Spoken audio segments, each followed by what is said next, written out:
Remember this? Remember what I said? My throat is so wrecked I can't do it. Cave Troll! But I'll let one of the other guys do the imitation of it. Cave Troll! We're having a contest starting right now and running through until the end of December 2010. We want you to give us your best Cave Troll imitation. be original, be different, and what you want to do is make a video of yourself doing your... Cave Troll.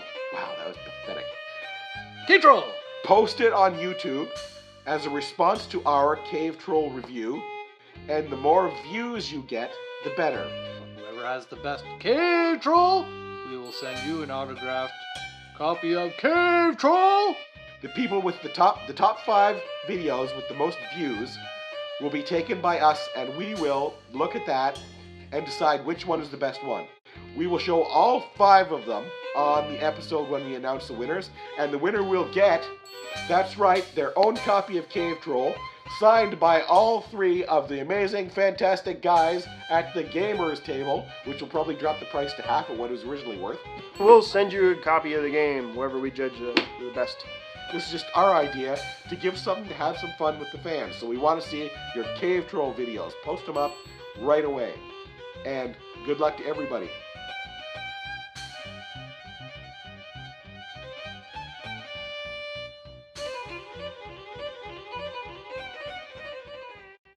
That's right, Carl of Cthulhu.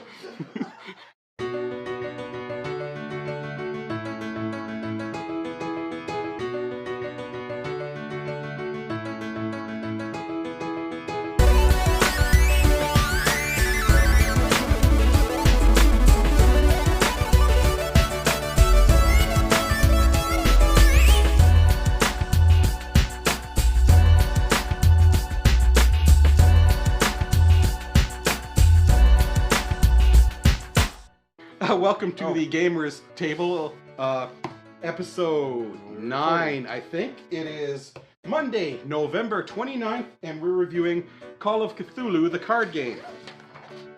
From the manual. Yet we're still wearing the same clothes. It's just the air. Not taped before a live studio audience. Definitely. Welcome to the strange and terrifying world inspired by the stories of Howard Phillips Lovecraft, his literary circle, and the classic Call of Cthulhu role-playing game. In the Call of Cthulhu living card game, players take on the roles of intrepid investigators and unspeakable horrors, trying to succeed at their dangerous missions while battling the forces of their opponents. The Call of Cthulhu card game is a 2-player dueling game that can be played using only the contents of this core set. This is not more just than the the core core set. set. Again, this is like a lot of expansion stuff. Yeah, I made the tuck boxes myself because I geek. Blah blah blah. This game can be customized and enhanced through the addition of regular released 40 card expansions called Asylum Packs. Actually, the Asylum Packs are now 60 cards, they've changed that. Each Asylum Pack provides you with new options and strategies for each of the decks in the set, as well as cards you can use to build the original decks of your very own. You can play it both casually with your friends or competitively through organized play tournament program that is officially sanctioned by Fantasy Flight Games. Yes, this is another Fantasy Flight game. I'm really not a Fantasy Flight fanboy, even though it seems that way, but a lot of the games they come out with are more theme-oriented than just gameplay-oriented. And I really like a game with a good theme. And they're very good with their components and looks of their games. And very high I quality. like Lovecraft, if you couldn't tell by this last series of horror Arkham scary game reviews. 4 out of last 5. Woo! Call of Cthulhu, the artwork is very nice. You got nice figures for putting on your domains, which help you add cards to domains so you can bring other cards out from your hand. It's strictly a 2-player game. You can play with more people, but it's really just meant for 2 players, and if you try to play with more than 2 players, it really loses a lot. Somebody gets hammered pretty bad pretty quickly. It's a fun game. It's not my favorite card game. There's other card games that are like much better deck building games. But the artwork, the expansions are all great. They work well together. Cards. And more cards, and more cards, and more cards. It's a card game. Lots of cards. Though it is a living card game, not a collectible card game, which means if you buy an expansion pack like this one here, I'm covering up the price from our local gaming store just so... I already held it up. I saw it. Well, now I'm going to have to do the pixelization thing on it, man. Well, do that. Anyway, so an expansion like games this, too. 60 cards, gives you 3 of each card.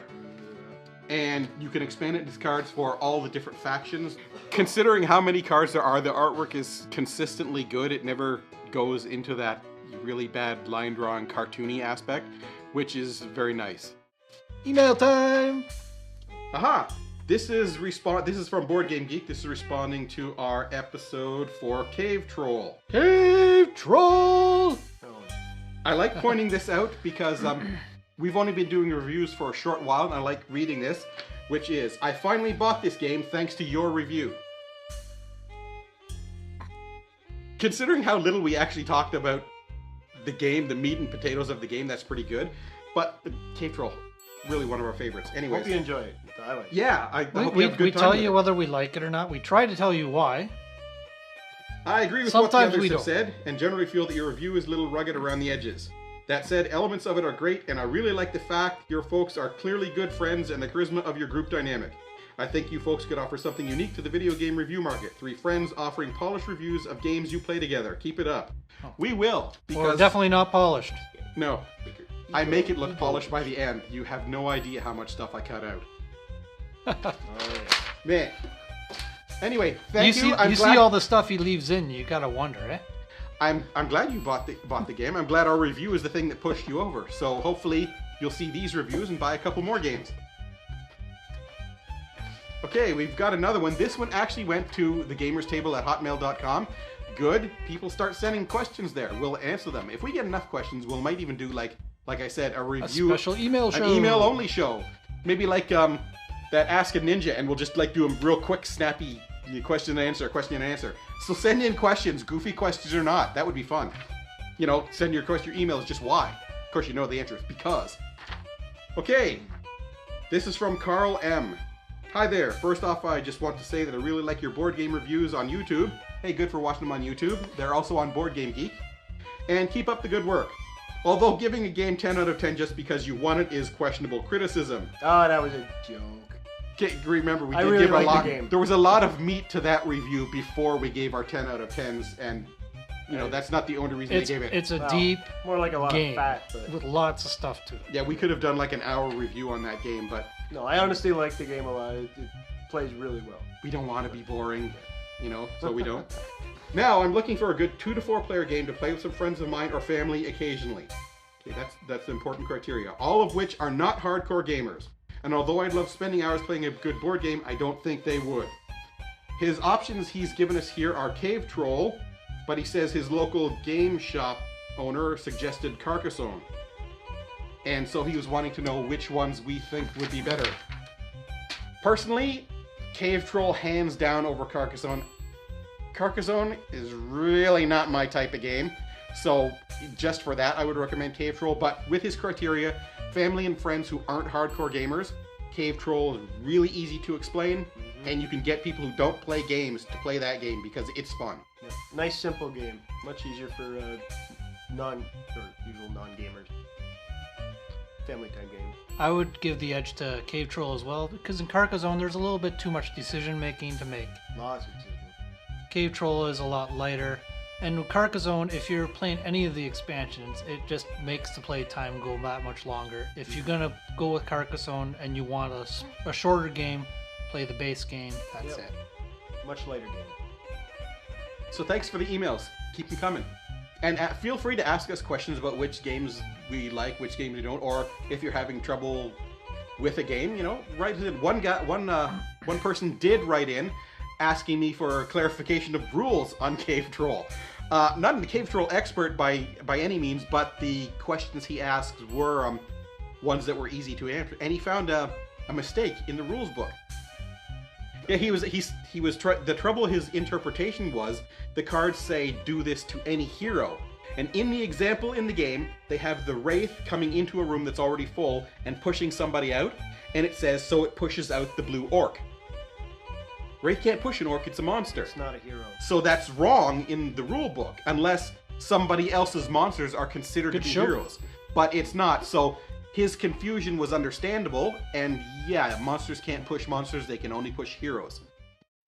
All right, Review let's or get back to rating. the Call of Cthulhu ratings. Yes, Yeah. okay. To rate Call of Cthulhu. Why don't one of you guys go first for a change? Go ahead. We like to play off yours. All right. Yes, yes. Yeah. I'll give Call of I haven't played it in a Cthulhu while. a 7. My main issues with it, it's a strictly a 2-player game. You try to play this with more than 2 players, it's terrible. And also the timing issues. There's always questions about the timing issues. We had a question actually we asked on Board Game Geek, and it was answered quite well. But at the same time, if the timing was better addressed, like if you play a card, can you play a card to cancel that card, or is that card automatically go through? That's the type of questions I'm not quite sure about. The nice thing about that is not only was it was answered by the world champion of Call of Cthulhu. So it's really nice. I mean, it's kind of a nerd type thing, but Board Game Geek is not just gamers who play. It's really good gamers who play, and I've asked questions before, and the question has been answered by the people who made the game. So not only are gamers on that site, the guys who make the games are on that site. So it's a really good resource for you to find information. Well, you know you got a good site then. Yeah, but, you know, a better resource for you to find information is watching the reviews from the Gamers Table. Yeah. Okay. Well, I think I'll pipe up here now. It's been quite a while since I played this one. Not my favorite game, but I've done pretty well at it. But I'm not gonna, I was a joke last time. I'm not gonna give it a high score just because I did well at it. But we haven't, like we said, we usually can rate a game on how often it's been played, how often it hits the table, so to speak. It hasn't hit the table a lot. It's usually better 2 players, so we get together. We don't. Usually it's 3 of us. Yeah, it's Why usually play a 3 of us 2-player or game more. if there's 3 people? Yeah, but still, even then, it's not a bad game. The artwork and everything, the function of it all is excellent. But I'm not into the card games and stuff. But overall, it's still pretty good to play. I'm gonna give it about a 7. It's just been quite a while since I played it. So I don't remember the details too well. Just being honest. I'm going to go pretty much along with the status quo on this one and give it a 7 as well. Mostly because when you have bought quite a few of the expansions like I have, it becomes almost an overwhelming game to try and build a deck when your deck's only supposed to be around 60 cards. You can make them bigger, but 60 cards is what they suggest. So 60 cards out of maybe 500 or so, that's a lot of decisions to make. Mm-hmm. And you can make what you think is a killer deck with the agency and the university and the Cthulhu cards and a couple of the generic cards. And then somebody comes up with one that completely negates everything you do. That's one thing I don't remember not liking about it. One card can just completely hold Yes, there was that one, I think it was Yog Sothoth, Just comes like out and just destroys the other games guy's we can army. do. One card after another. It's like, no, you die. Now you die. Now you die. That's one thing I do like about the game is the deck building behind it, because the deck drafting, should I say. Mm-hmm. It adds a lot of time to the play time, but it's always fun when you get to create your deck and then you get to see the cards that you put in come out and hose the other person. That's always fun. Or, Oh, yeah. and usually in my case, not hose the other person, hose yourself. Because the 3 cards I need are the bottom 3, and they never come out, and I get cards that cost too much that I have to throw away. Yep. They would have been really good, but I couldn't pay for them now, so I had to throw them away because I could only have so many cards in my hand, and blah, blah, blah, blah, blah, blah, blah, and I lost the game again. So yeah, I know dice games can be pretty random, but even when you got decks of cards, you don't know what's going to come up next exactly unless you got one that. That's it for another episode of the Gamers Table, taking us through to the end of November. So that is 9 episodes. That's pretty good for a show that has no money and is basically reviewing games that we've already bought. Hint, hint. Hey, how about giving us some games and we'll review them? Give some money, Benjamin. No, just give us, send us games if Yeah, you well, want us to review that them. Benjamin guy. Hello? Oh well. Just pathetic. It's Oh, sad, don't be really. mean. Disneyland is just out of reach. Yeah, I want to go to Disney.